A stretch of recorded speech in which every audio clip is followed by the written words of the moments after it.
పెళ్లి కుదిరినప్పటి నుండి నిశ్చితార్థనికి, పెళ్లికి, పండగలకి, సీమంతానికి, పుట్టినరోజు వంటి ప్రతి సందర్భంలోనూ ఇప్పుడు అందరూ మెహందీ పెట్టించుకుంటున్నారు. కేవలం ఇది పెళ్లి చేసుకునే వారు మాత్రమే కాదు, చుట్టూ ఉన్న వారికి కూడా, ముఖ్యంగా ఆడవారికి మరింతగా ఈ మెహందీ చేరువ అవుతోంది.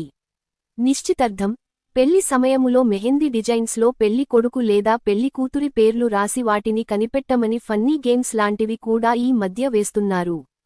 పేరులోని అక్షరాలని మెహందీ డిజైన్లో ఒక్కో అక్షరాన్ని డిజైన్లో కలిపి వేస్తారు. అవి ఎక్కడ ఉందో వెతికి తెలుసుకోవడంలో ఒక థ్రిల్ ఉంటుంది. అంతేకాదు, కొత్తగా జంట అయినా వాళ్లని దగ్గరకు చేస్తుంది కూడా ఇలాంటివి. నిక్ నేమ్స్ రాసుకోవడం, లేక సింగిల్ లెటర్స్ రాసుకోవడం వంటివి చేస్తున్నారు. ఇవి తమ పార్టనర్ పై తమకి ఉన్న ప్రేమని వ్యక్తపరుస్తాయి అని నమ్ముతారు. ఇవి జనరల్గా చేతులపై ముందు లేదా వెనుక వైపు అరచేతిలో లేదా మణికట్టు పైన రాయించుకుంటారు.